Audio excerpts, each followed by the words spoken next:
What's up, guys? Um, my name is Hades, and I'm just gonna break down this track for you guys. This is my Cry Wolf remix. I don't remember exactly when I released this one, but it was pretty recently. Yeah, I don't know. I don't really know where to start. So if you guys have any questions, feel free to ask me. I guess there's a lot going on in this track. A lot of it's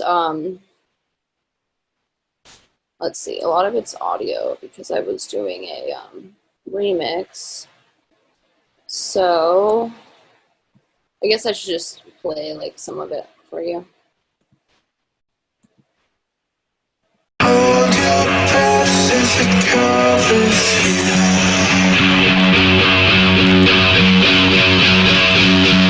Open up mouth and show me something.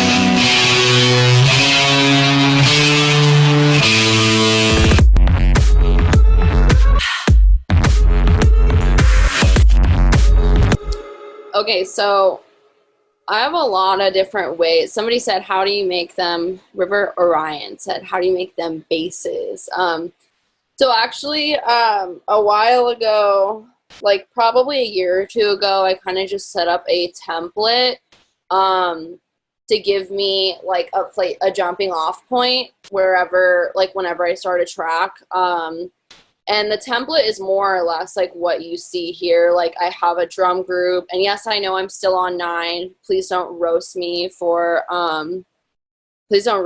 being on 9 still, but I am on 9. Anyway, sorry, I'm really nervous. My hands are like sweating right now. But so I basically just set up a template, and it more or less looks like this when I open Ableton, just to give me like a good jumping off point when I start a track. And I just kind of like compiled a bunch of sounds that I like, and a lot of them are relatively simple, like some simple bass plucks and saw synths and like things like that I can easily just build off of. Okay, I'll play some of it for you. Yeah, so this is the...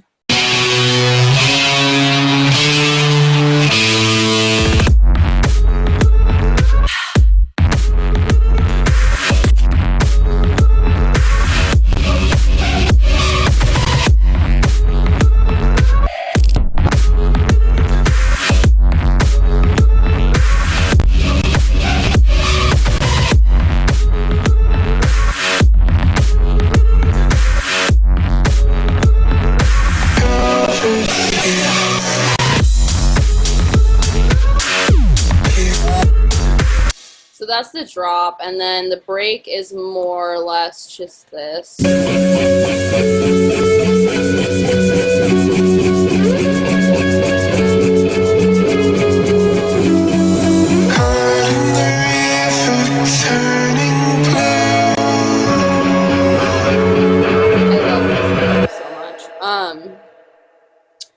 And with this bass, actually, this was a really happy accident. I don't exactly know why it started sounding the way it sounded because, so I have this pluck that I made in Serum a long time ago because I used to make like G House shit. And it's really, really simple. It's literally just a pluck bass, and from that, like I like wrote out the notes in here and like a pattern that I liked, and then just started processing it. A lot of my sound design I do in like post-processing, like resampling and stuff. Most of my basses are relatively simple because I used to make G house. I used to make house music, and like I guess I kind of started going into yeah, I use mostly Massive and Serum. But so I started making, like, when I started making music, I was really into like G house, like and things like A-Lock and like Bijou and New Kid and like all that kind of stuff. And so I started with really, really simple basses. And then after a while, like one of my first manager, one time we were just like, I was making music at his house and I was just fucking around. I had this house tune, and it was like, it was pretty chill, it was cool. And then I remember I was like really bored with it. Like I thought like maybe it could be something more than what it was. And I remember just literally taking I had like an overdrive on one of the basses. It was like a simple like pluck bass, and I had an overdrive on it, and I just turned it up to 100, and I was like, what would happen if I did this? Because I don't know, people like scare you and they're like, don't clip, like don't ever clip anything. But I was like, what if I just like smashed that shit and put it all the way at 100? And then I got like Fuck My Nose Up, and Fuck My Nose Up. Make your music stand out, get more views, and way more engagement. Bring your music to life. Get Music Visualizer. In every format, even for social media. Get started today. The link is in the description. My Nose Up was like, there's so much distortion on the basses. And so from there I was like, oh wow, like this is really cool, and kind of started developing more of like a gritty like electro sound rather than just like house shit. But yeah, so I use a lot of distortion basically to get that like really gritty sound. I'll usually use trash, like Isotope Trash 2 is awesome. I'll usually layer it with either like overdrive or erosion. This one's not exactly, this one's pretty much the trash, and the erosion give it most of the grittiness. But some of my basses I'll put like several layers of like minimal distortion on it. And like through all those like layers I'll get some like really cool tones.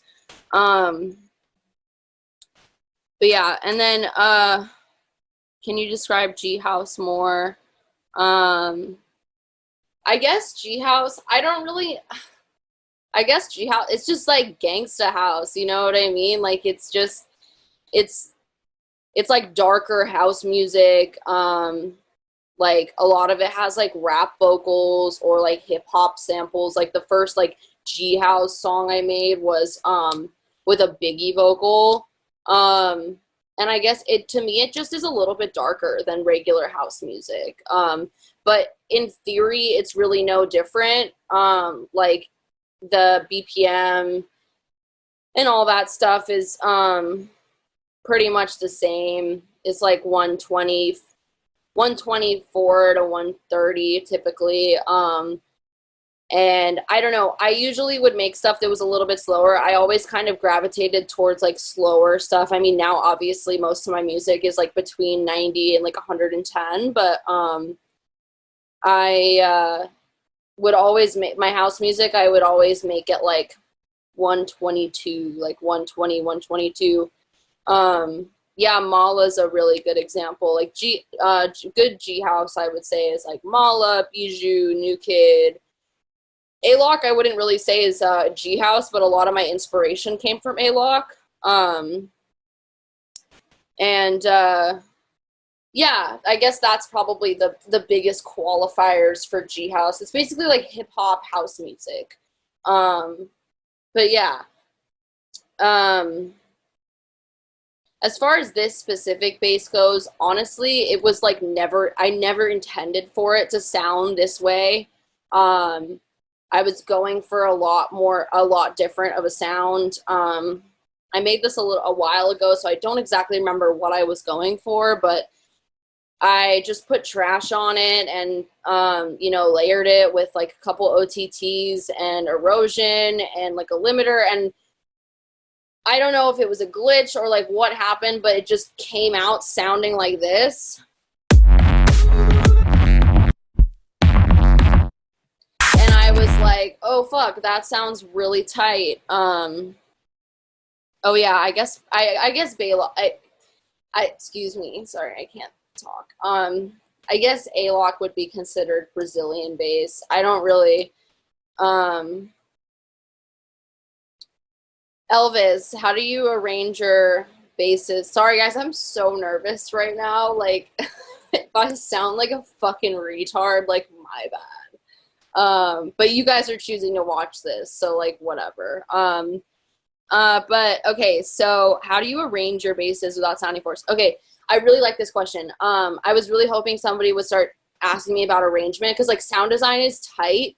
Sound design is really cool, and like it's really cool when people can make sick basses and tell you the fucking numeric value for XYZ and blah blah blah blah blah. Like that shit's cool, but like arrangement is so key. Like I was watching a Hans Zimmer masterclass, and a lot of it, I don't know, I think what makes a good song and like what makes like a really good like drop or arrangement in general is like remembering that like you're telling a story and there has to be a question and an answer to that question. So the way that I arrange my basses is trying to have like some sort of call and response type thing. Like for example, right here, I have like here, this would be the call, and then this would be the response. Can you guys see that when I highlight it? Okay, so for example, like right here, I can put like a little marker in here. It's like this, I would say, is like the response, and this like right here is the call. So right here.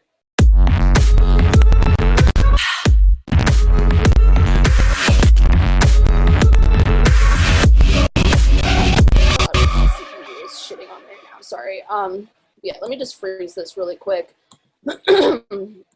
But okay, so just to go back to that answer while this freezes, having a call and response is so key, and arrangement is so key, like to making a good song. Like I can't tell you like how many songs, like especially in EDM, because everyone like has this bias towards EDM where they say like, if your sound design isn't like fucking Virtual Riot or Skrillex or whatever the fuck, like you're not a good producer, and that's garbage. Like that's fucking trash. That's not true at all, because I'm not a wizard. Like I'm not a fucking sound design wizard, but like I understand how to like make basic sounds and then do something with them that I think is cool. But the arrangement is really where that vibe and that like uniqueness come into play.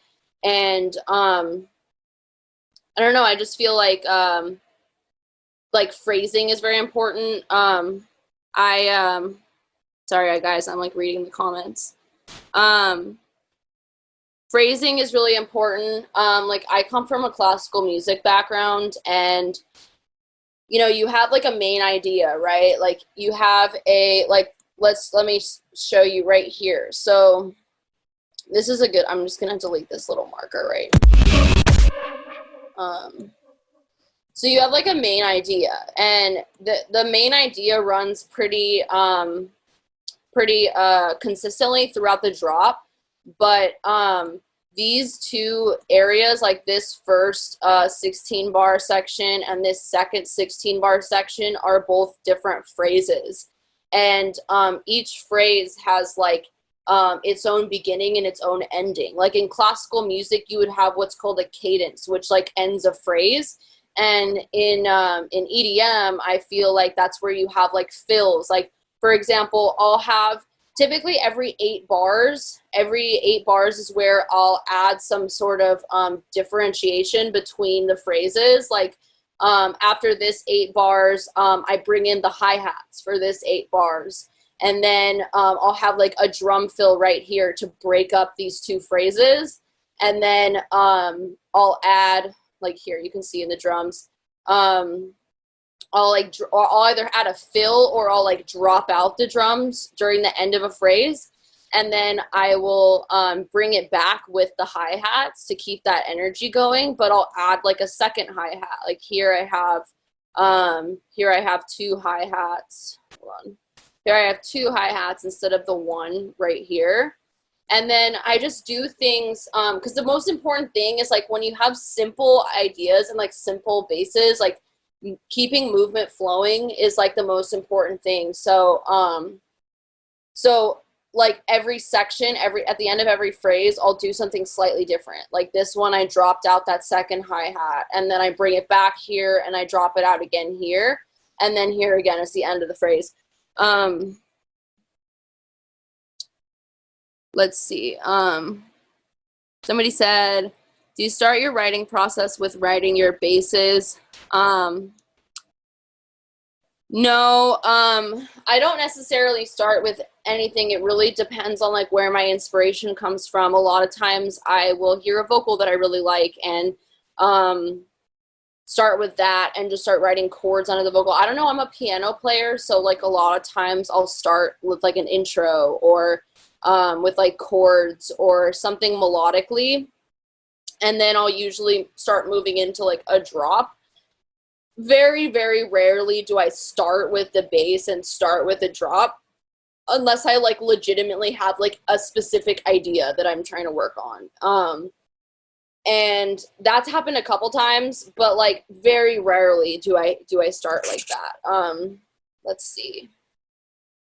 Is call and response a must in bass house and big room? I think call and response is a must in any genre of music. Like your goal is to tell a story, and like if you just have like one stagnant idea throughout the entire song, like it gets boring and nobody wants to listen to it. Like that's where you get those tracks where like somebody will listen to like half of the first drop and be like, oh, that's cool, and then skip over it. Like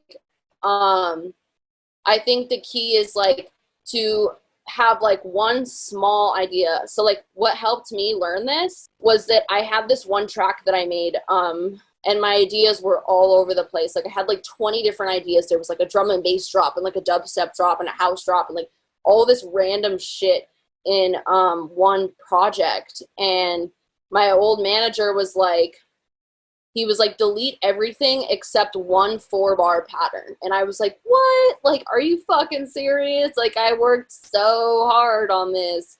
And he was like, no, trust me, just do it. And so I did, and I deleted everything, and I just kept like the 4-bar section that I thought was the coolest.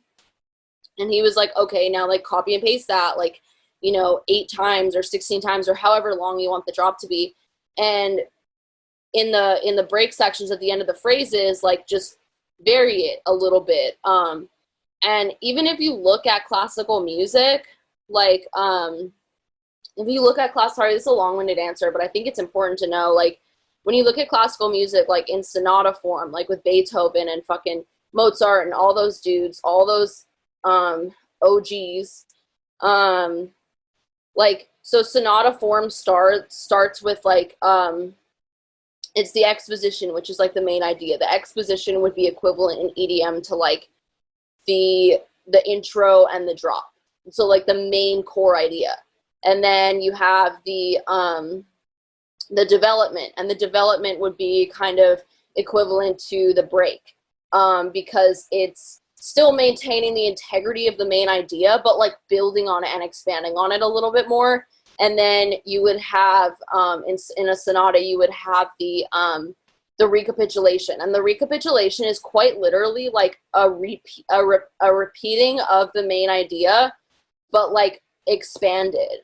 And I think that it's important to bring that up because in EDM, people have this idea that like you have to keep coming up with new shit, and like your second drop has to be like super different and wild compared to your first drop. And that's just not true. Like, you have to like maintain the integrity of like your original idea, like the reason that somebody thinks your track is dope and the reason that you think your track is dope, and then like just expand on it, just build on it. But like don't forget that like that core idea is like important to keep and to maintain. How long have I been producing? How old? I've been producing for probably since 2014, so about 6 years. I was 18 when I started. Technically 17, but like really like seriously at 18.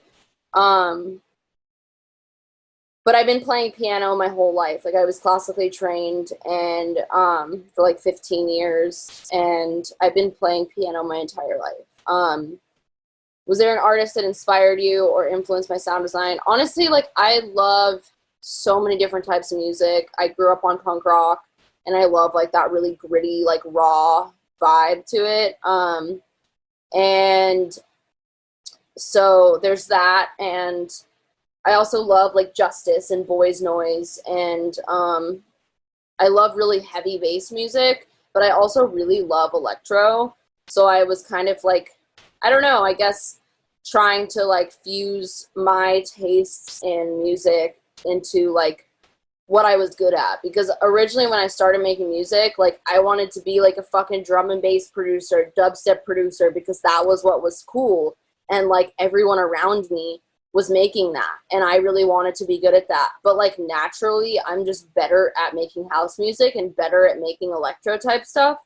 And my first manager just kind of gave me some advice and was like, dude, like do what you're good at. Like if you're naturally good at something, do it. Like you don't need to be like a dubstep producer or a drum and bass producer or this or that because it's cool. Like if you do what you're good at and what's true to you, like people will gravitate towards it. What are some of my inspirations for punk rock? I don't know. I love let's see, my favorite punk bands. That's a really hard question because it just depends on like what mood I'm in, because there's so many different types of punk rock. But I really love like the Addicts, the Casualties, like Minor Threat, the Misfits, obviously. I like all different kinds of punk rock, but I grew up on that, so it's like got a special place in my heart. Sorry, I'm reading these questions. Yeah, I think it's important to understand that like there's a reason that we can still listen to Beethoven and still see its relevancy today. And there's so much to be taken from classical music. Like, I don't know. I just, as somebody that comes from a music theory background, like people will say like, you don't need to know theory to know how to make music and blah, blah, blah, blah, blah, blah. Like, yeah, that's true in theory. Sorry, I didn't mean, that was a pun. Sorry. I'm sorry, guys. Anyway, sorry, I'm dumb, but yeah, like it's in theory, you don't need to understand the structure of music to know how to produce electronic music, but I think it really does help, and it's worth exploring, at least understanding like the structure of classical music and like why it's structured that way, because there's so much psychology behind music. And behind why people respond better to certain arrangements, certain chord progressions, certain frequencies, et cetera, et cetera. Like, and when you can understand why people like XYZ more than ABC, like, then it will help you create music that's going to be better catered to a wider audience. Because, I don't know, I just feel like, yeah, it's important to do things that are, like, different and unique and whatever. But think about like in pop music, that 4-chord formula, the 1-5 minor 6-4 chord formula, which is like runs consistent in almost every single fucking pop song. But at the same time, like you still don't get tired of it, and it still works because it's like it's one of those things that like people just naturally gravitate to and naturally respond well to because of the way that the chords flow into each other. And I don't know, I just feel like there's a lot to be said there. Like you don't have to reach too far outside of yourself to do something unique. Just take something that's familiar to other people and expand on it in your own way. Like a lot of my tracks that I've made, I've literally just ripped chord progressions from other songs that I like and like put them in a different key and like change the main melody so it's something that I made up rather than their shit. Because like you can't copyright a chord progression. You can copyright a melody, but you can't copyright a chord progression because like there's only so many chords. But yeah, so that being said, take something that's familiar to you and familiar to like the masses and kind of like just expand on it in your own way. Sorry if that sounded dumb. Uh, have I gotten any mixing production advice from Dead Mouse? No, I haven't. My mixes would be a lot better if Dead Mouse gave me some mixing advice because honestly, like I'm not a fucking and I'm not an amazing engineer. Like I understand how to engineer, but I'm not like by any means like an incredible engineer. It's basically with mixing, it's just about like think about your EQ spectrum as like a 3D picture. So like the law, because music exists in real space time, right? Obviously, it's not it doesn't it exists like in 3D space and time. So if you think about it, like the law of matter still applies to frequencies. So like the law of matter is that two objects cannot exist in the same place at the same time. And that applies to music in the sense that you know, two frequencies cannot exist in the exact same place at the same time. Otherwise, you're going to have phasing issues, which means they're like fighting each other to like have that frequency.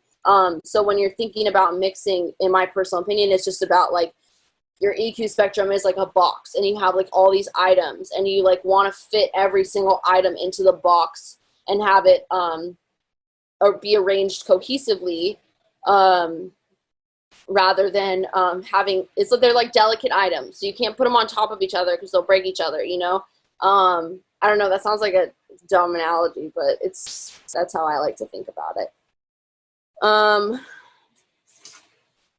Sorry, my foot hurts. Let's see, can you talk about instrument voicing? What's a good balance of lead instruments versus mid bass versus drums? I don't know, that's a tough question to answer because it differs for every track. Like, I feel like with bass, because so our human ear is naturally less good at hearing lower frequencies. So we don't hear lower frequencies as accurately as we hear higher frequencies. And that's just because of like our biology as humans. Like we typically hear the easiest around 5K because that's where a baby cries. Like that's the frequency that like a baby will cry at around that area. And so like naturally our biology is tuned to hearing frequencies around that area the most. And that's why like a sub is like so much louder than like the highs because we need it to be louder in order to hear it more accurately. So that being said, I feel like with bass music, I don't know, I don't layer too many basses on top of each other. And if I do, like one of the basses will have like the low end will be cut out. Like let's say I have like a really fuzzy bass on top of a sub. The sub will have the highs cut out and the fuzzy bass will have the lows cut out so that they can fit together cohesively and not like overpower each other. But yeah, I don't know, like use your best judgment. Most of like mud in a mix exists around like 350 to 500 and on your EQ spectrum. So I try not to layer too many like basses and like low mid sounds together. Like it's less is more. So like if you have a dope sound, just process it enough to the point where it sounds good and like use that instead of layering a bunch of like kind of good sounds and trying to like make it more than it is. You know what I mean? Like you can't polish shit. So if you start with something that's good, you can always make it better. But if you have just a bunch of like kind of good sounds and you layer like 1,000 different sounds, like you're just gonna end up with a lot of bullshit in your mix, and your CPU is gonna shit on you. Oh, I love Wolfgang Gardner. What's my thought process when post processing my basses? Let me see. It's different, honestly, for every bass. Like, I really don't have like a set way of like processing my shit. But typically I'll just use an OTT, and I'll use a plugin like Trash or an Overdrive or Erosion or any sort of harmonic plugin, like, because anything that adds distortion is a harmonic plugin, because literally what it's doing is adding harmonics to a sound. And that's why you get that, like, just that's where you get the distortion from. So I feel like really depending on the sound and depending where I start it from, like I'll add different layers of distortion to it, and just kind of play around until I get the tone that I want, and then like EQ it. But the one thing I will say about distortion is because it's adding so much to like a sound, it's really important to EQ like as much as you can. So like a lot of times, like right here, you know, I have my serum, and then I have my EQ, and then I have Trash and OTT, and then I have another EQ, and then I have a little bit more distortion here. And I didn't do it on this one, but typically after like this other, like I put erosion right here, but typically after erosion and like a couple more effects, I'll put another EQ. Like on a lot of my channels, you'll see like 4 or 5, maybe even 6 EQs in between different processing, in between different like distortion plugins, just because it gives me the most control over a sound. And helps me get rid of like the muddy bullshit and still maintaining like that gritty texture. And don't be afraid to smash it, you know what I mean? Like I always turn my distortion like all the way up and smash the fuck out of it, and then like add a limit or two ever, so it's not like clipping the fuck out of my session. But yeah, don't be afraid to like really push it. Yeah, I can go through, I can reverse engineer like one of my bases in a second. I just want to answer some of these other questions about melody and stuff. Okay, so do I copyright my melodies? Well, so a copyright is technically a copyright exists the minute you write it down. So like any melody that I've written in my sessions is like technically copyrighted and does hold up in a court setting. But when you like release music, like officially release stuff, it is copyrighted. So I hope that gives you a better answer to your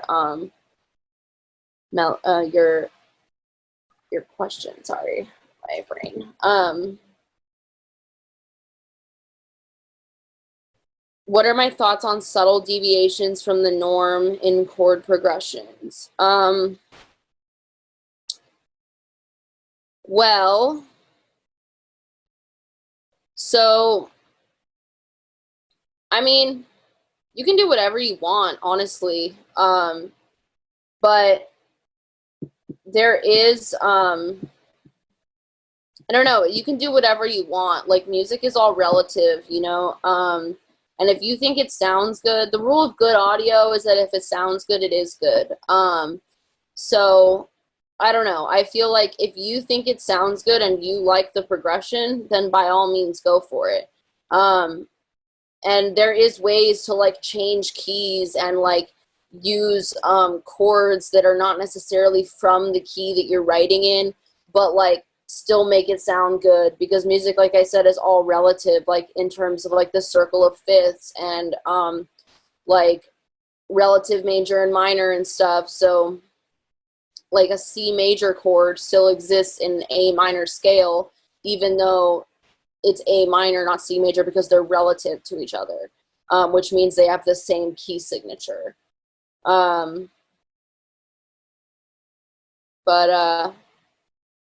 music is a simulation within simulation.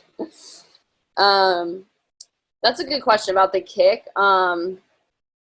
This is probably my favorite kick that I use. Let me see where it sits. I actually haven't EQ'd it, so like this is a really important thing that I learned when I first started is like, start out with good samples. Like you don't need, like I rarely ever process my drums because they're already good. Like my kick and my snare and like the basic drum sounds I use, like I spent a lot of time like picking out good samples so that I don't need to like go in on processing them every single time. Like, yeah, I'll throw like a compressor on like my drum group to make them sound more cohesive, but typically like I won't do too much. Like here I don't even have an EQ on here because this kick is already processed.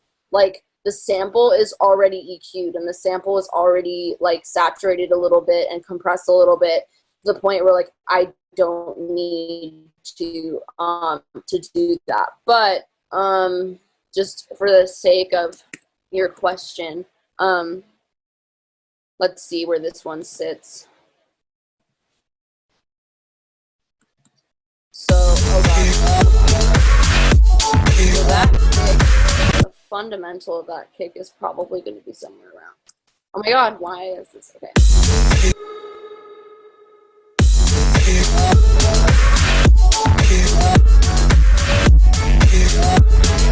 This is around where it hits the most. I mean, yeah, there's like sub down here, but so this is around like 100. Yeah, so I don't know. This is my favorite kick. Obviously, like I have other kicks that are different and that sit in different places, but personally, for the type of music that I make, that's my favorite kick, and that's where it does lie around 100. Yeah. So there's like a little bit of fuzz, but most of it sits right around here. Do I have a bunch of different mid basses but keep the same sub throughout the track? Oh yeah, Shane has asked this question like 4 times. But yeah, so this bass, let me just unfreeze this really quick. This bass is so simple. Like it's literally so fucking simple. It's literally just like two square waves on each oscillator, and then I have one of them turned up to 16 voices, just so like I have a little bit more tone to play with and dimension, because I feel like when I put more voices on it gives me more dimension.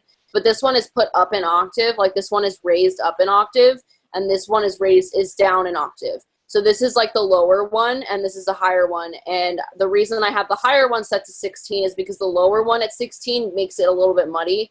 But that just gives it more dimension, is having those 2 layers. And I literally, all I have on this bass is those two guys. And I have a filter that's like a low pass filter with a little bit of resonance.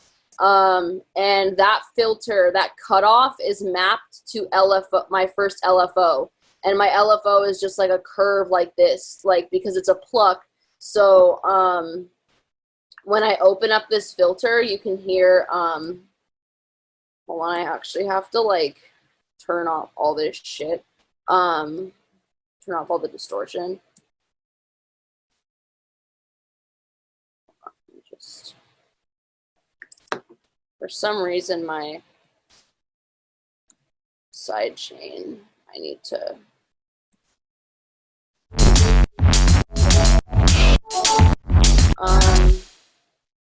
Where's my trash? Okay.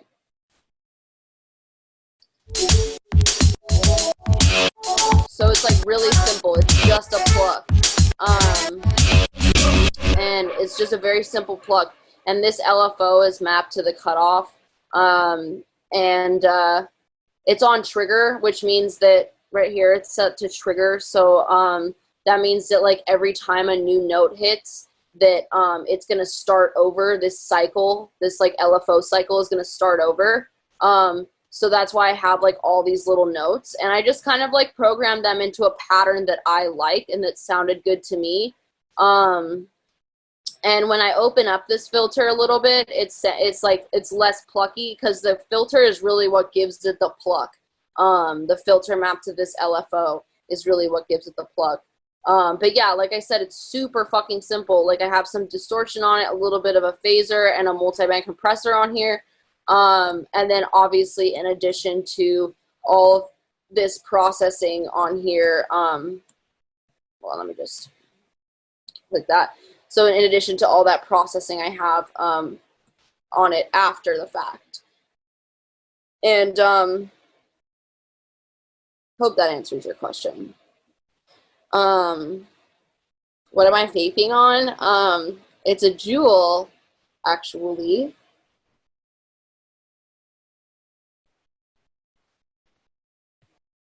So I have a bunch of different mid basses, but keep the same sub throughout the track. Okay. So, yeah, yes and no. See, the thing with sub, in my opinion, is like movement. So like it doesn't matter like what kind of mid bass you have. I usually don't have too many mid basses layered, maybe like one or two.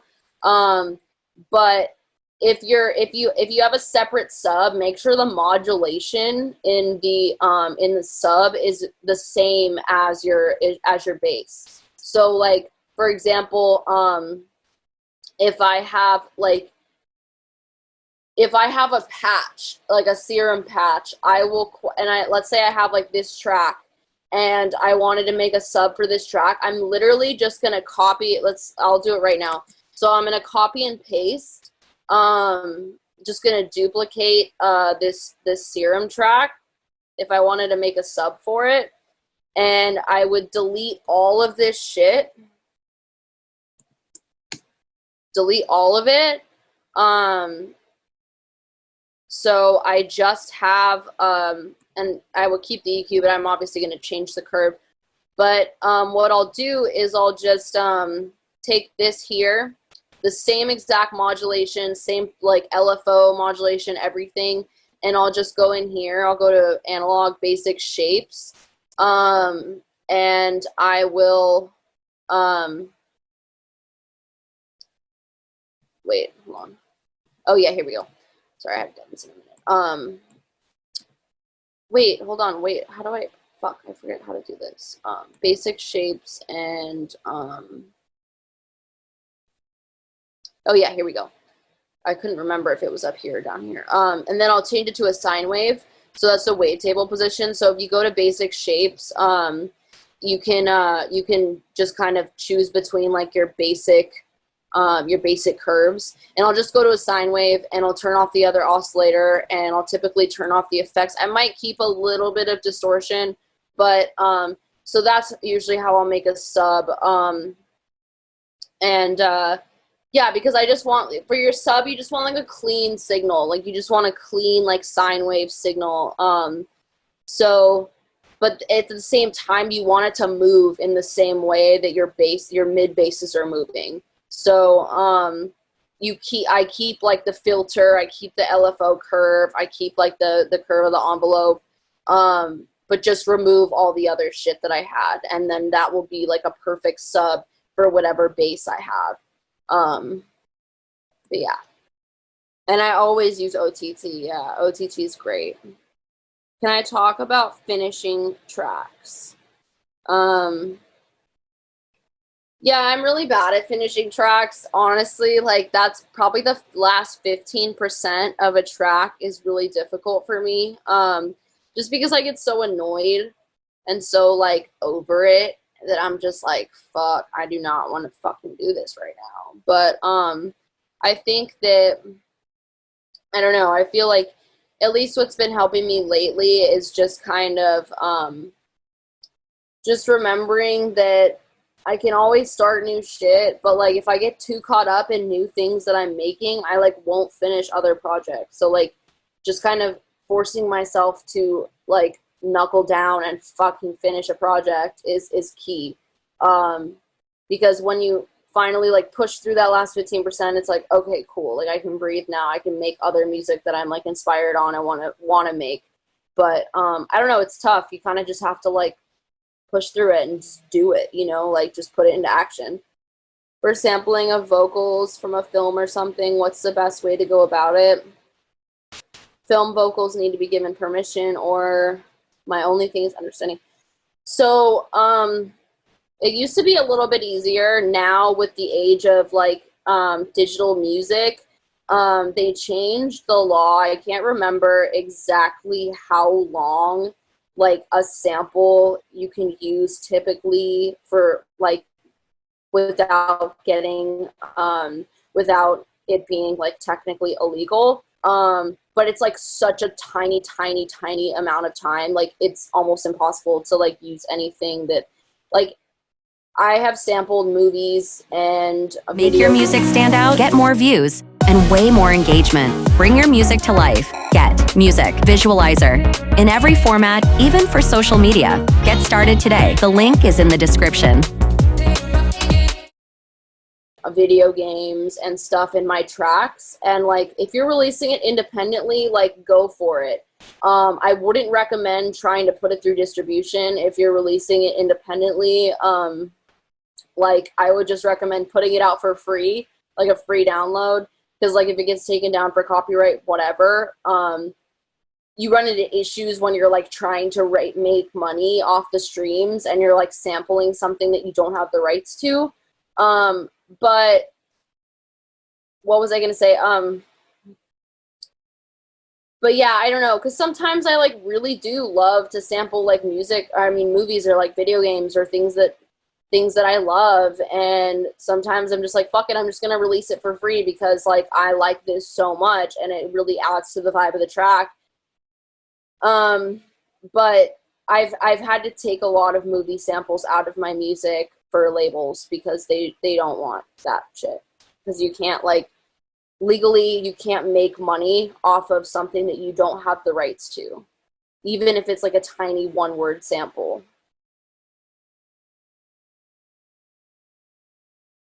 I believe you don't quote me on this, you can look it up, but yeah, don't quote me on this, but I believe anything that's more than, I think it's 35 years. I honestly can't remember. I didn't really pay attention in my music business class. But I don't know. I would look it up to be sure because I don't want to be the reason that like any of you guys like try to sample copyright shit and like put it through distribution, but yeah, there's like a certain time period after which something becomes public domain. So I would definitely look that up because with you have a better chance of being able to do it with no issues for like older shit. But yeah. Dude, I just use presets on trash. Like, who gives a fuck? Like, I fucking hate when people are like, oh my god, you use presets? Like, you must suck. Like, that's fucking trash. That's garbage. No pun intended. I said trash. But anyway, 2 for 2. Yeah, I fucking hate that bullshit, especially in EDM. Like, you use a loop or you use a sample or you use, like, a fucking, I don't know. Like, there's always those fucking weirdos online that, like, will go on my tracks and be like, oh my god, this is fucking Cashmere loop number 27 B, and I'm like, yeah, it is, because like that's the reason he made a fucking sample pack, so people could use the samples. Like, get over it. Obviously the sample, like, I'm not just releasing the sample, like, you know what I mean? I don't know, it really bothers me when people make producers feel like they're not doing enough if they're using a preset, or like not doing they're not really making music if they don't fucking sit and grind and make like the most complex Virtual Riot basses. Like, yeah, that's dope that Virtual Riot can do that and that some people can like be fucking wizards with sound design, but like I'm not that person, and the most important thing for me is like maintaining the efficiency of my workflow. And like if I am sitting there frustrated with fucking trash trying to get it to work in my own accord for like 20 out, like not 20 hours, but like 2 hours, like it's going to interrupt my flow of creativity, because like creativity is a spiritual practice. It's a mindful practice. So it's like if you get too frustrated with something, like it's going to interrupt that flow. And I know that when I'm making a song, like that's the most important thing, is is maintaining that flow and maintaining the sanctity of like my creativity. So I don't know, I just really feel like there's this weird bias towards producers that use loops or presets or whatever, but like in my opinion, like fucking use the presets, use the loops, like use the samples, because that's what they're there for. And like who cares if someone recognizes it? It doesn't matter. If the song is good, it's good. Like, you know, that's such a dumb opinion. I would look it up, Ashley, or Ashley, I'm sorry if I'm not pronouncing your name correctly, but I would just look it up. I honestly, I don't quote me on it, but there is a certain amount of time by which, I mean, I think I don't know if it's like all encompassing, but like most things, like music wise or like movie wise, after a certain period of time becomes like public domain. And I think that like if you just Google it, you'll find a pretty good you know, answer on that shit, because I don't exactly know the period of time.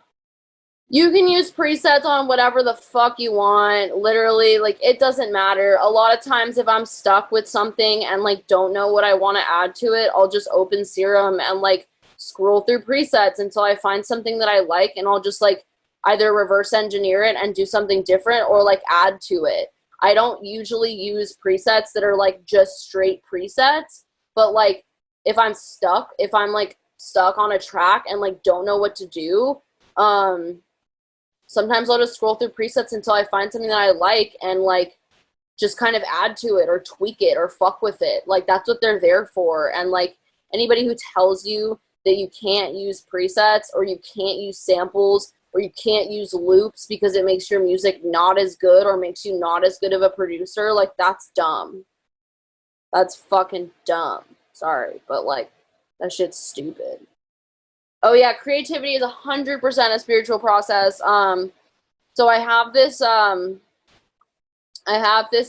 book called The Artist's Way, and it's this really dope workbook, all about creativity and like creativity as a mindfulness practice and a spiritual practice, and it's so amazing. It's so beautifully written and like makes so much sense, because like a lot of us wait for these like insane bursts of inspiration just to make something, but like you don't need to do that. As long as you do something creative every single day, doesn't matter what it is. Like I don't make music every day, but I do something creative that helps me work towards my goal every single day. Like I might write some lyrics, or I might just sing a cover song, or like write a small melody, or like write down some ideas for like an EP, like a theme, or like just something creative, something that puts energy into your project, your passion, your art, and that will help keep your creativity flowing. We're going to heck. Oh, I already know I'm going to hell. It's fine.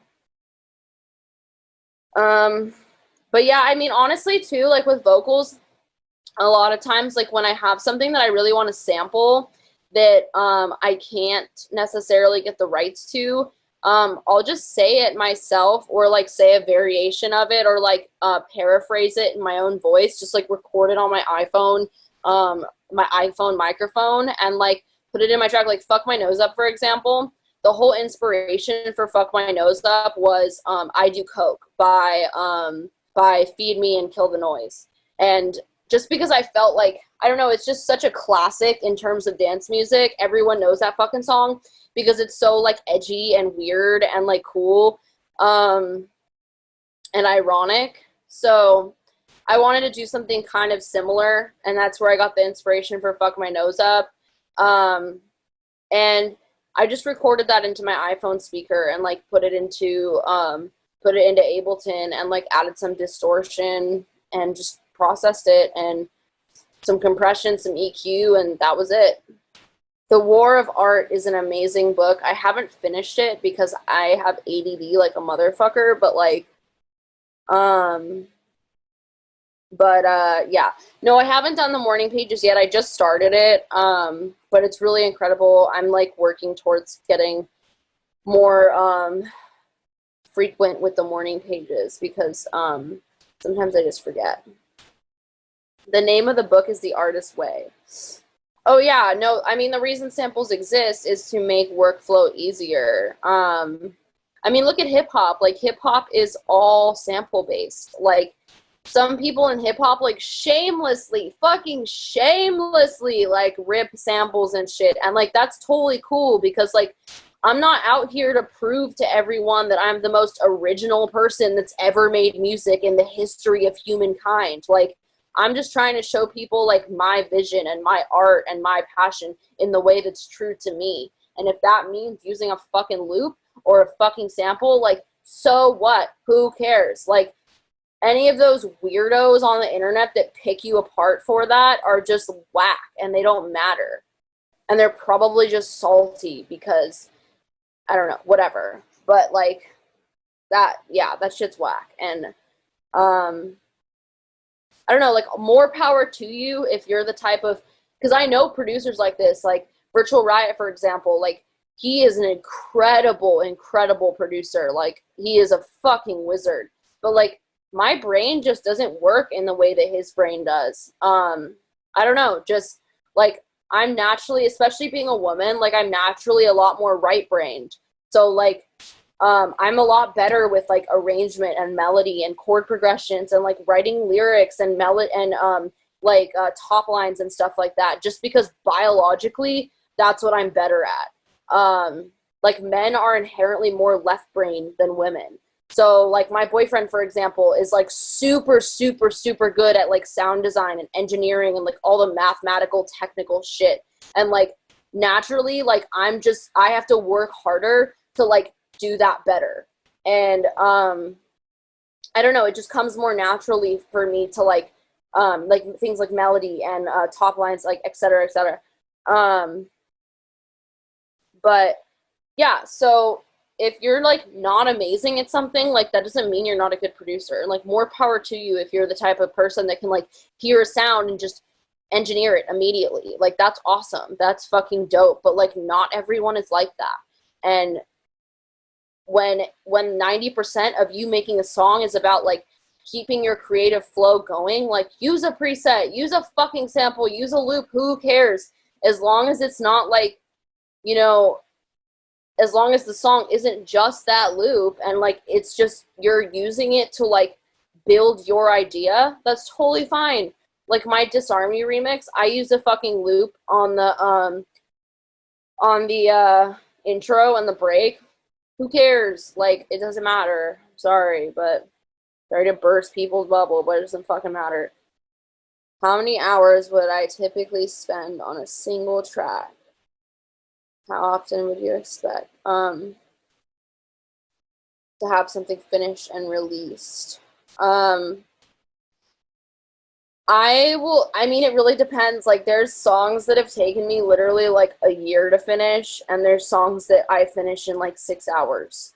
And it really just depends. Sometimes I get really stuck on things for a long time, and then I like go listen to them a year later, and I'm like, oh shit, now I think of this new idea for it.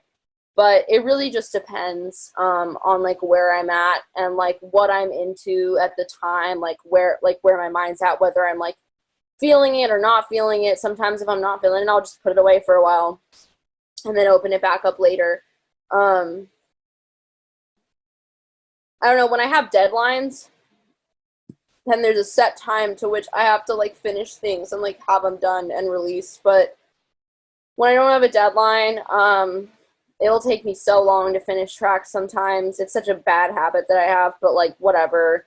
I don't like to force myself to finish something necessarily. Like if it's been so long and there's like a couple more hours that I need to put into like the mixing and the end pieces of the track to tie it together, like that I need to like just kind of sit down and force myself to do. But like if I'm halfway done with the track and can't think of something more to write, like take a break.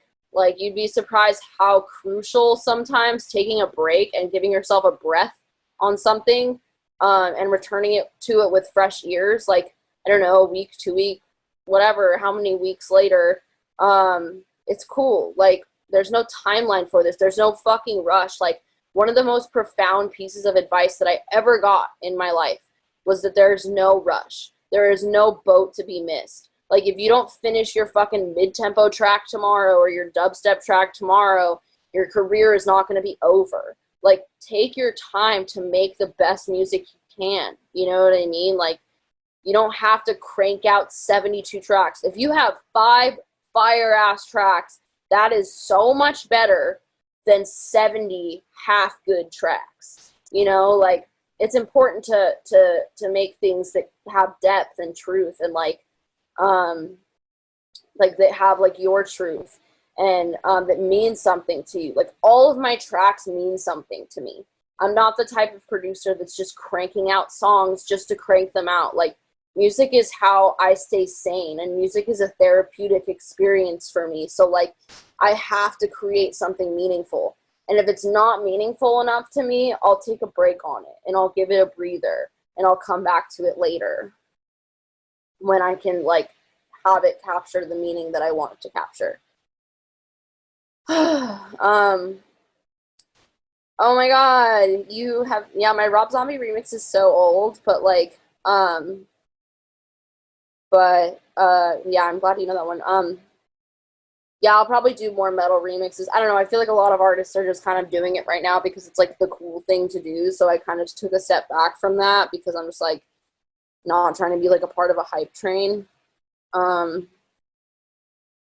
Yeah. Yeah, sampling is an art. When you use a sample in a way that's new and cool, like, that's dope, you know what I mean? Okay, but here's the thing about lyrics. Like, lyrics are so, I don't know, like, all of my lyrics are super dark and depressing, and, like, I don't know, like, for my song Ghost, I feel like the lyrics and the melody of the vocal really, like, tie that song together. And I think that, like, having, like, meaningful lyrics and a really strong top line can make the difference between your track being remembered and it not being remembered. Because, like, EDM's dope, but, like, a lot of it is so, like, just beat driven. Like, it's not exactly vocal driven. So, like, a lot of that beat music is just noise. And, like, a lot of it's really fucking dope, but, like, not a lot of it is going to be remembered, 50 years from now. Like, we're going to remember Porter Robinson. We're going to remember fucking deadmau5. Like, we're going to remember all those legends. But, like, a lot of, like, stuff that doesn't have that meaning to it and doesn't have that depth within it is not going to be remembered past, like, 5-10 years. People forget very easily. Like, the goal is to achieve longevity. It's, like, cool to be hype, I guess, but, like, it's a lot cooler to be, like, to achieve longevity and to sustainability and longevity. It's, like, so important for a music career if you want it to last. Because, like, hype rises and it plateaus and then it falls. So, I don't know. That's my 2 cents. Oh, yeah, so that 30-day challenge that you just brought up, Jeffrey, that's such a good way to get better. So, like, there was one point where my manager, like, my first manager told me I was, like, in such a rush to, like, release music because, like, I didn't want to miss the boat, and, like, I wanted to, like, get big as fast as I could. And he was like, you need to chill. Like, there's no fucking rush, man. Like, there really is no rush. Like, music will always exist and it will always be evolving, and there's no rush. There's no boat to be missed. Like, if your music is good and it gets into the right hands and you are, like, like, it's gonna do well. And, like, I don't know, I just feel like there's no rush. Like, that's such a flaw in people's logic, that there's, like, always this rush to, like, put things out right away and, like, all that stuff. But yeah, where was I going with that? Oh yeah, so back to the 30-day challenge thing. Like, my manager was like, you need to chill, like, for the next, like, 6 months. Like, I want you just to start a new track every day. And, like, yeah, sometimes I would work on, like, the same track for, like, a couple days, but, like, pretty much every day for, like, 3, 4, maybe even 5 months, like, I started a new song every single day. And like, I didn't realize it until after, but like the amount of growth that happened in that time was like exponential. And because you grow every time you make a song. Like the only way to get better at music is like to make more of it. So like if you feel like there's a lot of room for you to grow in terms of like figuring out your style or what you like, or like learning how to arrange better or mix better or anything, just like keep making music, keep doing it. Your ears will evolve, like your taste will evolve, and like you'll start to figure out things that you like and that you don't like. But it's just important to never stop, because you only fail if you stop. That's straight up. When I finalize the mix down, so like I was saying earlier, like my drums are pretty solid. So I usually mix everything to the drums. Like I don't ever turn the drums up or down. Like the drums are perfect where they are, and I mix everything to those drums. And yeah, I don't know. I start with whatever's in front of me. Like it doesn't really matter where you start. Because like I said, it's all about fitting things into their proper place. Like think about it this way, like so if you're watching a live band, like where is the drummer? The drummer's in the center. You know what I mean? So you want your drums like right in the center. The guitarist, like the synth player, whatever, is going to be a little off to the right or a little off to the left. So you want to pan things like in the mid-range, like in the bass and the drums and the snare or clap or whatever, like though, and the vocal, that all needs to be in the center. But I feel like because those are the driving forces. But things like synths and like basses that are layered or like different layers, atmosphere, effects, whatever, that can all be panned. Because again, music does exist in 3D time and space. And think of your EQ spectrum as a box, and you're like trying to place items in that box, and they all need to fit with each other, not on top of each other. Because like I said, the law of matter, which is two objects cannot exist in the same place at the same time, does apply to music, because sound waves exist in real space and time. We just can't see them. Black metal is tight. Black metal is really tight. I mean, I just make music that I wouldn't be hopping into a mid-tempo, could be considered hopping onto a hype train. I don't know. I've always made mid-tempo, I guess you could say. My style, I feel like, is more electro, but tempo-wise, I guess you could consider it mid-tempo. I don't really consider my music mid-tempo, like, because it doesn't sound, like, to me, it feels more like electro than it does mid-tempo, because to me, when I think of mid-tempo, I think of, like, Rez and Gustafsson, or Gustafsson, whatever, however the fuck you pronounce his name. That's what I think of when I think of mid-tempo. When I think of my music, I don't know, it reminds me more of, like, electro-type vibes, even though it's, typically between 90 and 110, it's got more of an electro feel to it. So I don't know. I wouldn't consider my music mid-tempo, but I've been making music like that for years. So I wouldn't necessarily consider it hopping on a hype train, because that has only recently become hype. Yeah, I mean, that could be said. It says, that's why I stopped making mid-tempo. It got boring after a while.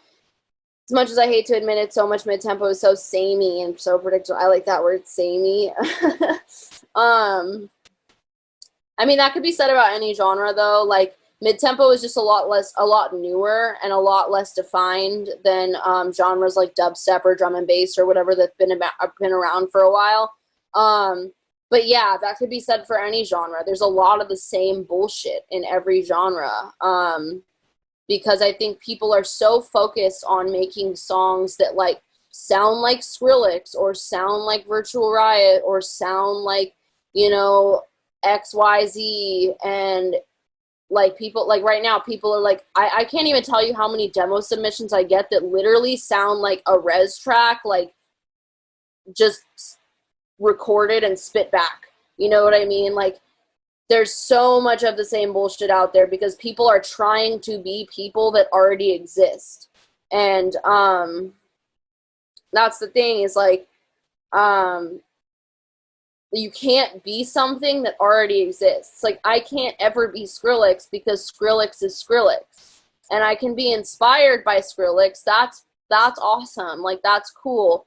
But I can't be Skrillex because he already exists. And I can take inspiration from him and like utilize elements from his style or like things that he does in my own personal way, but like I can't ever be him. And I think that so many artists are like so focused on, they're like, oh, this is cool, like this is cool because this person does this, I'm gonna do exactly that because it's gonna be cool when I do it too. And that's just flawed logic, because the reason that it was cool when the other person did it is because nobody was doing it. But you know what I mean? Like, I don't know, that's just my philosophy. How do I sidechain? That's a good question. So I use this is my sidechain setup down here. I use Shaperbox. I used to use like a compressor, but like when you have a lot of different elements that you're sidechaining, a compressor gets kind of whack because it starts to over compress your mix. And like that's something that you don't want to happen. So I use Shaperbox because it's very transparent. It's literally just ducking volume. It's not compressing and ducking volume.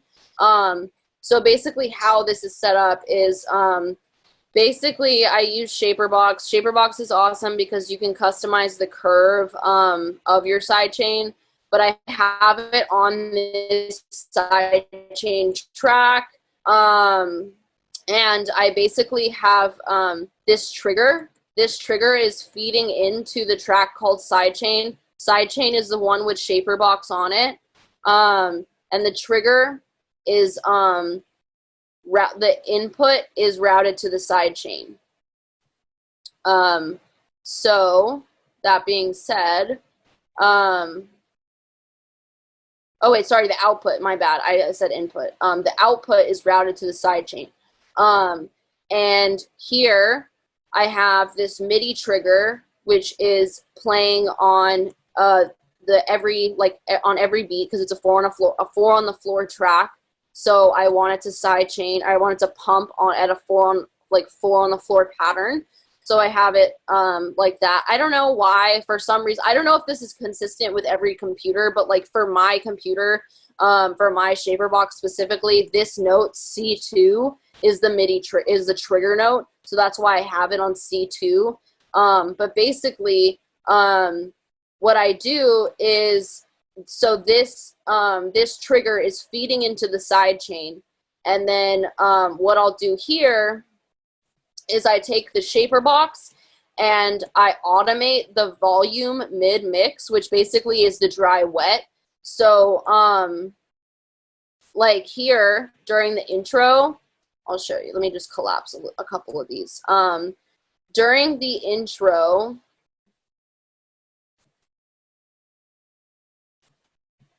here during the intro section, I have this volume mix all the way down because I don't want it to sidechain the intro. But right here during the drop, I want it to sidechain. And there's certain, like this is a break right here. This is like the end of a phrase. So I took out the sidechain because I felt like it sounded weird without the drum, because I took out the drums in this break. So I have it like gradually coming back, and then it starts pumping again for the rest of the drop, and it drops out again for the break, and then again repeated until the end of the song. And that personally I think is the best way to sidechain because it's very transparent and you're not over compressing things, and it's easier. Shaperbox is an incredible plugin because again you can draw the curve of your sidechain. It's not like a stagnant thing, or like where you have to automate the gain and stuff like that. It's a lot clunkier when you're using like a Ableton compressor, but yeah, so that's how I sidechain. Definitely recommend it. Shaperbox is an incredible plugin, not just for the sidechain purposes. Like there's like a filter module on it. There's like a tape stop type thing where you can get really cool effects. Definitely recommend it. It's really awesome. Emma asked, can you show some examples of how you pan your basses in relation to the mix? I really don't pan my basses often. Like this song only has one bass. This song, I'm only using this one bass. I mean, there's another bass actually in the intro and the break, but they're not playing simultaneously. Like this bass right here is in the intro and this bass is in the drop. So those are not playing simultaneously, so I actually don't pan those. And I typically don't use more than 2 basses layered just because I don't like to muddle my mix. And I don't pan my basses, really. I might maybe hypothetically pan one, like maybe like 5 right or 5 left, but typically you want your basses right in the middle. And the way to get those not to conflict with the kick, which is also in the middle, is to sidechain. But yeah, my synths though, I'll pan them. But again, another thing too about panning that's important to understand is that when you're panning, you're literally just turning down the volume on one side. So if you pan 2 synths exactly, like if I pan one synth 15 right and the other synth 15 left, there is not really going to be a difference because I'm turning down the volume on equally on each synth. But if I pan one synth like 17 right and 20 left, you're going to hear more dimension and it's going to sound bigger. Because there's a slight differentiation between the values that you've panned them at. Yeah, that's funny that you say that, the guys from Disciple, because actually the person that showed me how to use Shaperbox was my first manager who worked for Disciple. Shaperbox is amazing, guys. I highly, highly recommend it. And Eric, in this specific instance, how is Shaperbox automating the volume of other tracks? Are you sending everything to that channel?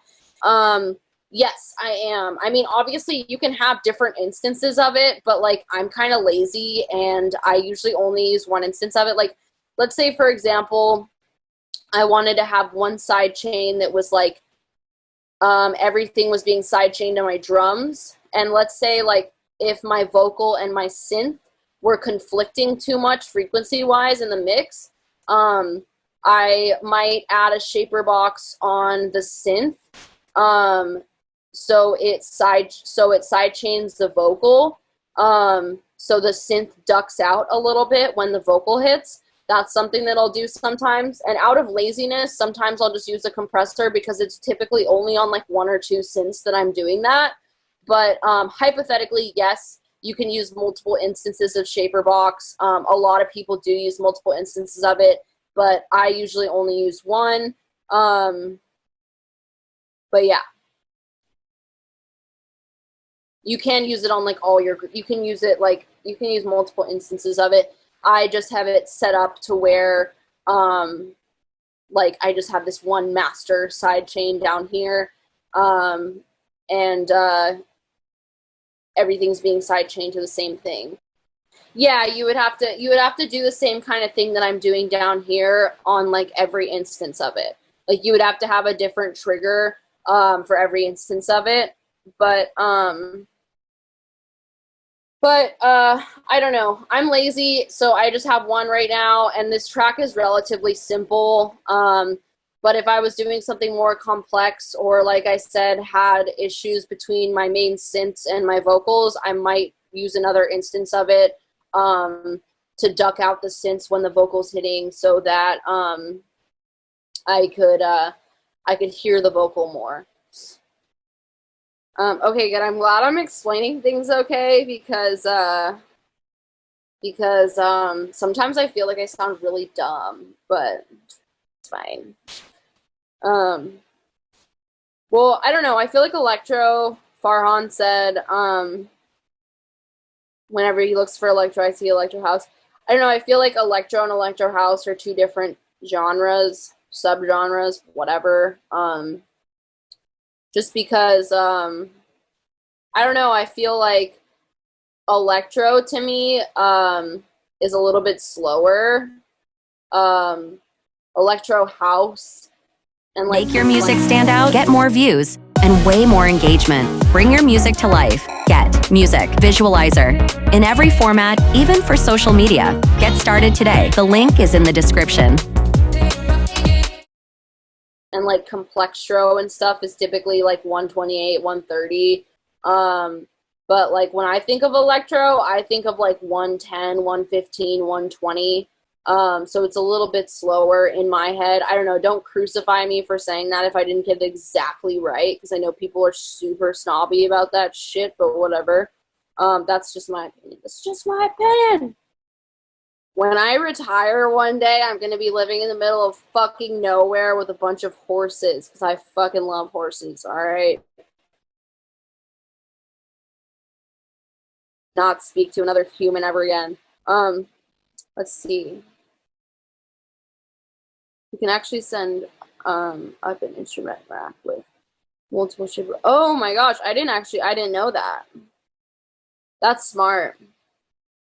That's very smart. Build an earth ship. What the fuck is an earth ship? How do I master my tracks?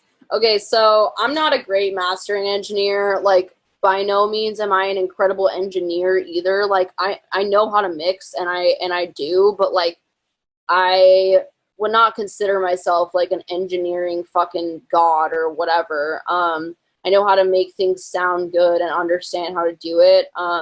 But mastering really, like, in my personal opinion, is all about just bringing the volume up, because you're mixing down, right? So like you're mixing down, like the volume should come down a little bit, make things fit. But like when you have a solid mix, your master should just be something super simple. Like, honestly, in some of my masters, like, I'll just use a fucking limiter. Like, invisible limiter is really good. Like an EQ and a limiter, and like a spectrum type thing. But I really don't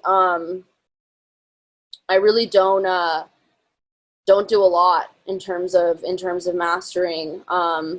But also, what was I gonna say? A lot of times too, when you release with other labels, like they, if you're not like a fucking wizard, like as far as mastering goes, they will outsource for masters, which I have done before, which is not like, it's not a bad thing at all. I don't know, people have this weird bias against that kind of shit too, but I don't know, my personal opinion, it's like, if you're trying to make the best product possible, and when it comes down to a label release, and you know, their suggestion is that they want to master it themselves, by all means, like, go for it. Doesn't matter. Horses in isolation plus weed plants equals. I don't smoke weed, so just horses in isolation. Okay, good. I'm glad I'm not explaining things horribly, because, yeah. Oh, yeah, I wanted to talk a little bit about, like, vocals and vocal stuff. So I don't have, actually, I lied. I do have a vocal in this song, because this is a remix. Yeah, mastering is not, I don't know, people have this idea of mastering as if it's like some crazy, like secret process that like you're doing, but it's really, like I said, just making it louder. There's not much that goes into it. And like, there's a reason mastering engineers are mastering engineers, you know what I mean? You're a producer, like, you're making music, like, more power to you if you like can, like, you know, if you're a fucking wizard and you mix and master everything yourself. But like,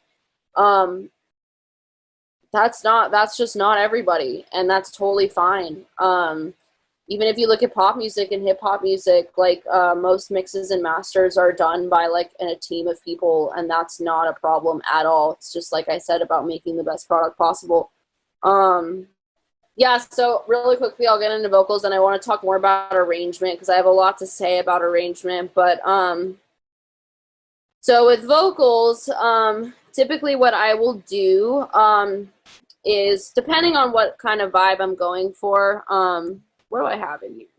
Oh, I just have this. I don't have a compressor on this because these vocals were already compressed when they were sent to me. But typically I will add a compressor. I was taught this in school, and I don't really know exactly why, but I've always been told to compress my vocals at a ratio of 3 to 1. And just through everything that I've done, that seems to sound the best on vocals. And typically with vocals, I'll add a tiny bit of saturation, because saturation, especially when you just have one vocal layer, adds a lot of color, because it is a distortion plugin. So it's just not as intense as like an overdrive. So it is adding harmonics to your vocals. So that's why you get like a warmer sound when you saturate, because you're adding harmonics.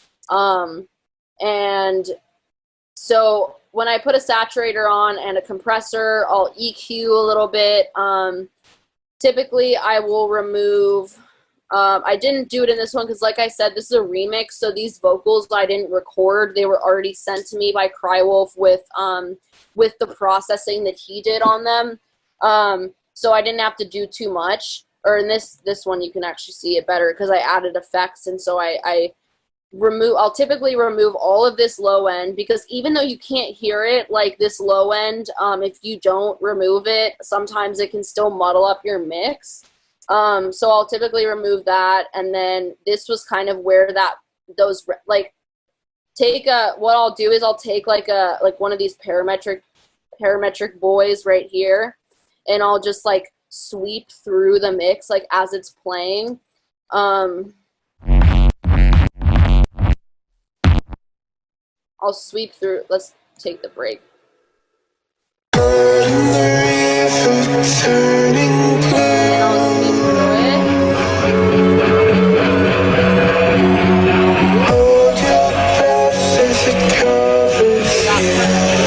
So like once I find those like points of resonance, and resonance you can tell when you hear it, like it's very like it hurts your ear almost because it's just annoying and loud and obnoxious. And those are the points that you want to take out. So I'll literally just like make the cue like as pretty narrow, and I'll just like put that down. And depending on how much resonance there is, I might notch it out completely, or like just do something like that and lower those points of resonance to clean up those pieces that are super resonant and annoying and muddy.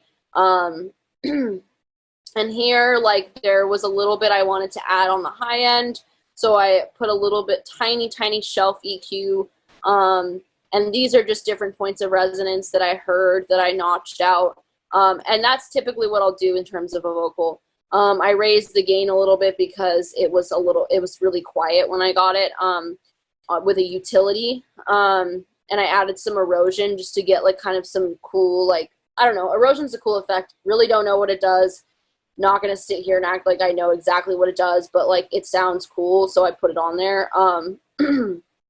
But yeah, so vocal stuff, like it's pretty simple. I don't know, a lot of people think that there's like all this complex shit that goes into vocals. I think the best vocals are just like a couple layers. If you don't have layers, you can kind of make your own. I use Nectar too sometimes to like kind of create my own vocal layers and harmonies and stuff. But like if you're recording your own vocal, I definitely recommend like recording a couple layers of it, because I don't know, there's just something to be said for like the imperfection that the human ear is used to hearing. Like that's why when you layer two exactly the same vocal layers on top of each other, like you can't really hear the difference. But if you record two of the same vocal lines, like you sing it twice and you layer those, because there's slight differences in each one, it's going to sound bigger. And it's the same kind of philosophy that I was describing with panning, how like you don't want to pan anything at the same value, or like if you have two synths that are really similar, you don't really want to pan them at the same value. If you pan them at slightly different values, it'll give you more dimension. It's the same thing with vocals. Like if you want a bigger vocal, and you have a couple layers, I would recommend, if you are recording, like, to just record the same vocal a couple times over and layer those, because that's where you're going to get like that dimension. Aaron, you said, do you prefer cutting out the resonant peaks at the end of your FX chain, or does it not matter as much? I said earlier in the stream that I typically will EQ in between everything. So like I have like a saturator, then an EQ. I typically will have an EQ before this, but like I said, these vocals were pretty much perfect when I got them, so I didn't need to have an EQ initially. But typically I'll have like an EQ, maybe a saturator, compressor, another EQ, like erosion, overdrive, whatever other plugin that I put on here, and then another EQ. So I do EQ typically in between everything. I don't use such an intense EQ every single time, and sometimes there'll be slightly different curves, but like, I don't know, I feel like it's better to do multiple layers of things that are subtle rather than just having one thing that's like super dramatic. So like if I have a couple different EQs that are all doing subtle, that are all have like subtle notches and subtle boosts, then that I feel like gives me more control than like trying to take everything out in one EQ. Going back to arrangement though, I don't know, I feel like arrangement is just, it's so important. Like, arrangement is really what makes your song.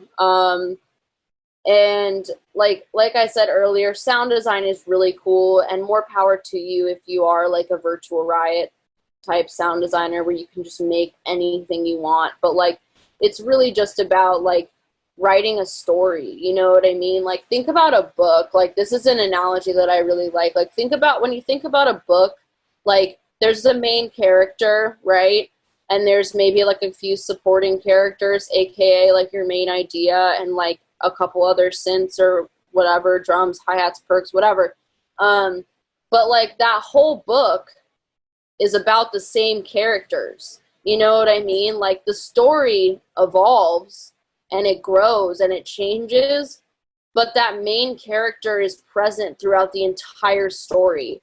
And I think that that translates really well into music, because it's like, with EDM, like I said earlier, a lot of people have this idea that like your drop has to be so wild and outlandish and crazy, and your second drop has to be even more wild and crazy.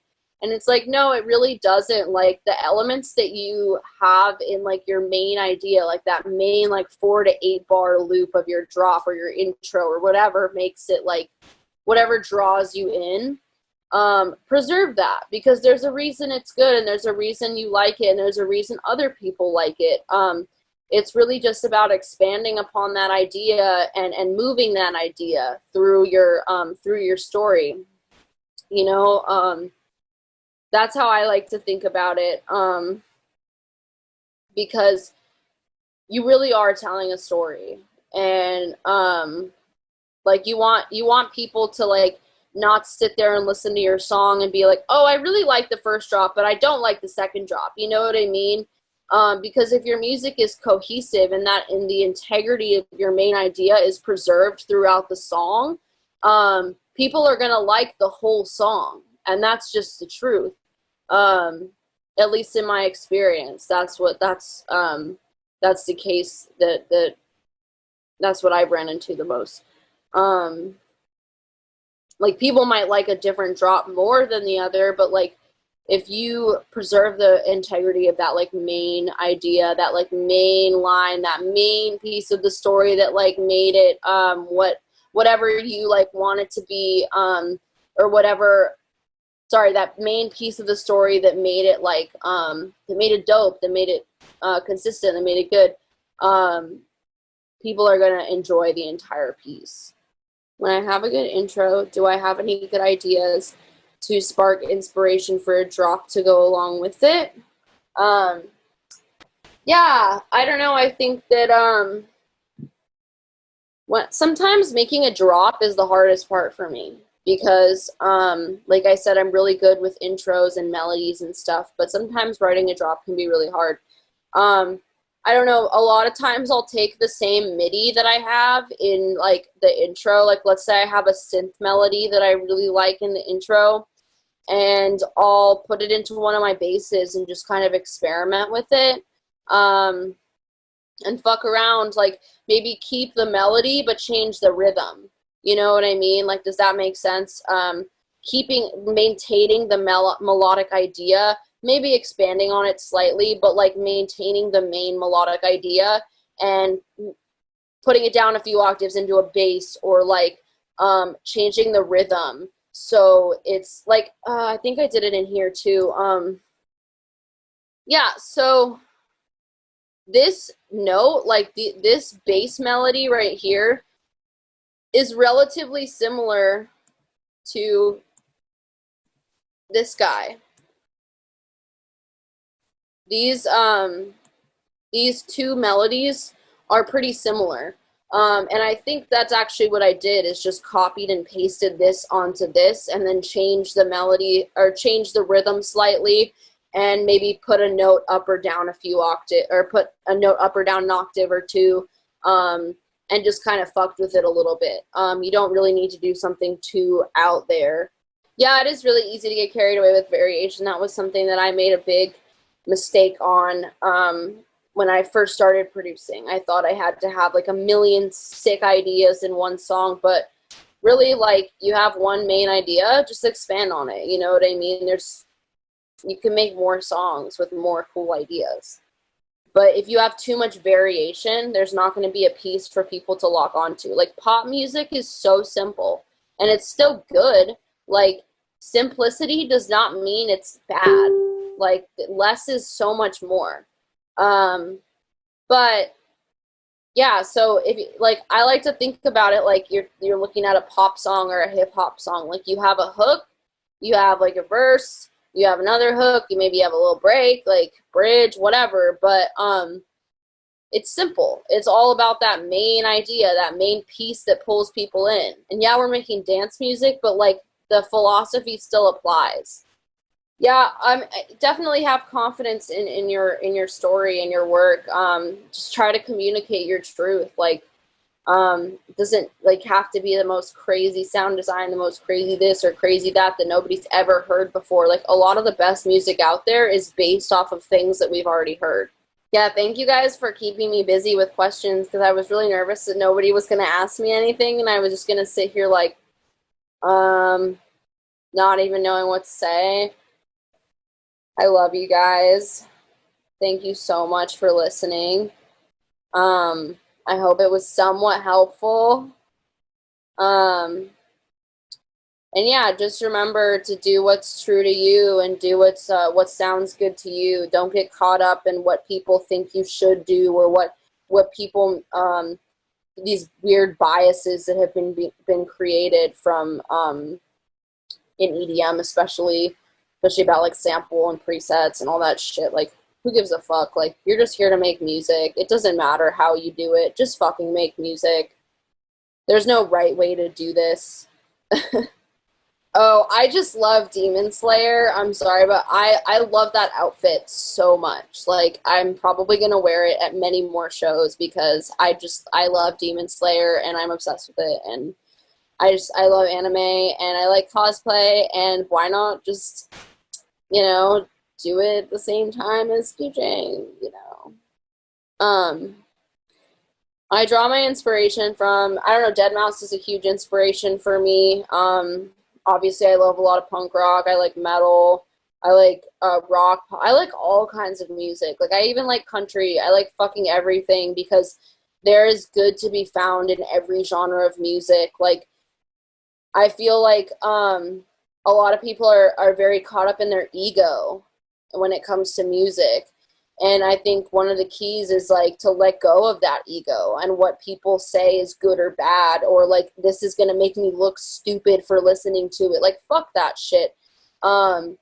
Letting go of your ego allows you to create from a space in love and inspiration, rather than from fear of competition and fear of failure. Because when you're creating from a place of fear, you're not doing what's true to you. But if you're creating from a place of love and inspiration and truth, that's real, and people will recognize that and they'll fuck with it. But yeah, that's all I got, guys. Plus, I really have to pee, so I really appreciate you guys for coming through and supplying me with questions to think about and answer. Love you guys. Thank you again. Definitely wouldn't want to take life advice from me. I've fucked up a lot of things in my life, but I guess maybe you could get a thing or two from there. I love you guys too. Thank you so much. All right, bye guys.